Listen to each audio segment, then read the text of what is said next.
Assalamualaikum warahmatullahi wabarakatuh. Kembali lagi dengan saya Nadia. Kali ini saya akan menjelaskan dan menganalisa mengenai kondisi new normal saat ini. Dan berita yang saya dapatkan ini berdasarkan temuan-temuan di media massa. Seperti yang kita ketahui, pandemi COVID-19 ini merubah tatanan masyarakat dunia. Dan pasalnya, berubahnya aktivitas masyarakat juga membuat dunia usaha sepi, seperti bidang pariwisata, kemudian ada transportasi umum, dan lain sebagainya. Selama berjalannya waktu, tinggal di rumah dinilai tidak bisa selamanya diterapkan. Dan untuk menjaga keseimbangan perekonomian, sejumlah negara mulai melonggarkan kebijakan terkait mobilitas warganya. WHO juga memberikan anjuran kepada beberapa negara yang terkena penyebaran pandemi COVID-19 untuk melakukan lockdown di negaranya yang terjangkit virus. Bahkan, beberapa waktu lalu, WHO telah memberikan surat himbauan kepada Indonesia agar menerapkan sistem lockdown. Namun, Presiden Joko Widodo menampik untuk melakukan lockdown dan lebih memilih PSBB, yaitu pembatasan sosial berskala besar. Dan DKI Jakarta siap memasuki fase tatanan normal baru atau biasa disebut dengan new normal setelah PSBB berakhir pada 4 Juni lalu. New normal itu apa sih? New normal adalah transformasi perilaku hidup di masyarakat untuk menjalankan aktivitas secara normal, namun tetap melakukan protokol kesehatan yang ada, sambil menunggu vaksin yang dapat menyembuhkan para korban yang terinfeksi virus corona. Lalu, bagaimana kondisi new normal di masa pandemi COVID-19 ini? Penerapan new normal dapat berkaca pada pelaksanaan PSBB. Tidak sedikit pelanggaran protokol kesehatan masih saja terjadi di masa new normal, bahkan adanya penambahan kasus positif corona saat diterapkannya new normal. Lalu bagaimana dengan tingkat pelanggaran protokol kesehatan saat diterapkannya new normal? Pelanggaran protokol kesehatan di masa new normal ini dapat tergambarkan pada situasi di stasiun kereta api, kemudian ada di pusat pertokoan, dan di transportasi publik lainnya. Rupanya tidak berbeda jauh dengan pelanggaran di masa PSBB, bahkan lebih tinggi pelanggaran yang terjadi di masa new normal, seperti Car Free Day di Bundaran HI Jakarta Pusat, yang dibuka kembali setelah 3 bulan ditutup, dan terpantau ramai. Berikut video dari Kompas TV.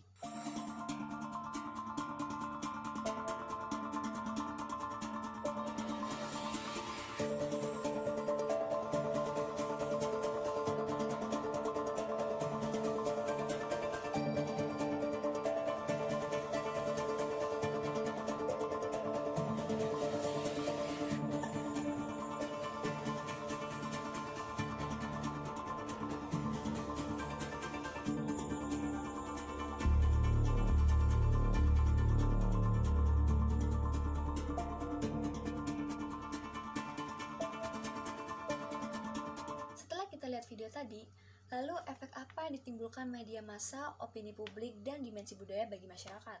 Pemberitaan media merupakan salah satu kunci sukses untuk membangun optimisme di tengah pandemi, karena nantinya peran media akan berjuang pada perubahan perilaku masyarakat dalam menyikapi pandemi. Maka dari itu, media massa harus mendorong hal-hal positif dengan menggunakan narasi yang tidak hanya membahas mengenai kesehatan, tetapi dari segi kultural maupun ekonomi demi keberlangsungan kehidupan yang lebih baik di tengah pandemi. Dan opini publik sangat dibutuhkan bagi pemerintah untuk mengambil keputusan. Pemerintah harus melihat ke sisi masyarakat, akan berdampak seperti apa ke depannya dengan adanya new normal ini. Tentu masyarakat menginginkan pemerintah mempertimbangkan kembali agar pada akhirnya keputusan yang tepat dapat diambil. Namun masyarakat juga tidak dapat menolak keputusan pemerintah. Maka dari itu, kerjasama antara pemerintah dengan masyarakat sangat dibutuhkan saat ini, karena pemerintah tidak dapat melakukannya sendiri. Lalu adanya new normal membentuk kebiasaan baru yang pasti terjadi pasca pandemi COVID-19 ini, dan akan merubah kebudayaan dan kebiasaan masyarakat dengan segala sesuatunya setelah pandemi ini. Seperti jaga jarak, cuci tangan, cek suhu, menjadi sebuah budaya yang baru. Hal ini akan terjadi di mana-mana. Tidak ada lagi yang namanya berdesak-desakan seperti di stasiun, kemudian di antrian ATM, atau di restoran, bahkan di demo sekalipun. Antar orang akan menjaga jarak satu sama lain. Bahkan juga budaya cuci tangan dan cek suhu saat masuk ruangan, gedung, ataupun kendaraan. Selain jaga jarak, cuci tangan, dan cek suhu, interaksi virtual dan online pastinya akan menjadi kebiasaan baru atau kebudayaan baru. Hal ini akan berlangsung lebih sering ke depannya.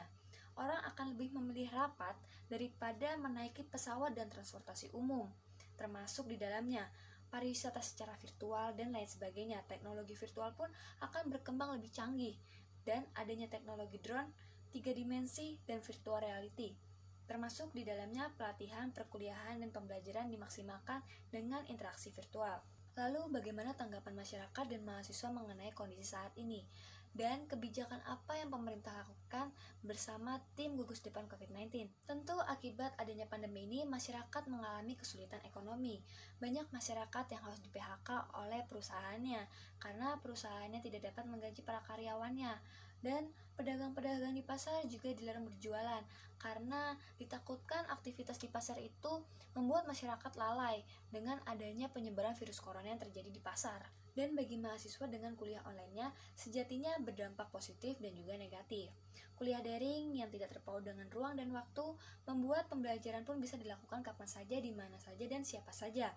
Tapi juga merasa bahwa tugas yang diberikan oleh dosen terasa sedikit memberatkan dengan jangka waktu pengumpulannya yang bersamaan dan kuantitas tugas yang diberikan juga cukup banyak, dirasa akan sangat membebani mahasiswa.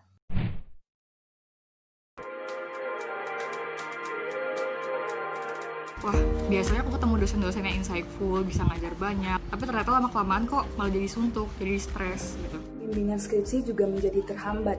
Saya dan mahasiswa lain yang satu dosen pembimbing baru melakukan bimbingan 2 kali saja. Padahal jika tatap muka, bimbingan dilakukan setiap Senin dan Kamis. Penyampaian materi dari dosen selama kuliah online dan offline masih lebih efektif di kuliah offline sendiri. Saat ini pemerintah tengah mempersiapkan Indonesia menuju tatanan kehidupan baru atau new normal. Tujuannya agar kehidupan sosial dan ekonomi berangsur-angsur kembali baik atau kembali normal dengan tetap mempertahankan data dan fakta yang ada di lapangan.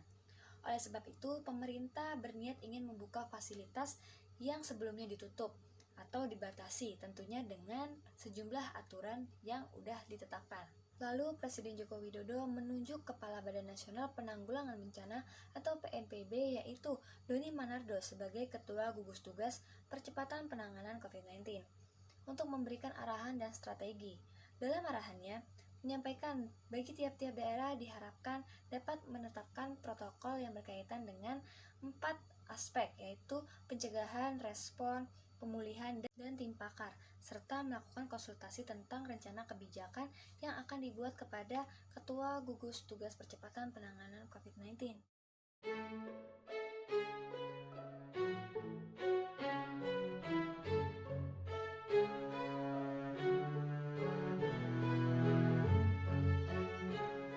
Jadi melihat kebijakan yang pemerintah buat mengenai new normal ini, diharapkan kita semua itu bisa saling bekerja sama untuk memutuskan penyebaran COVID-19 ini agar kehidupan kita bisa kembali normal. Dan jangan lupa selalu patuhi protokol kesehatan yang ada. Sekian dari saya, terima kasih.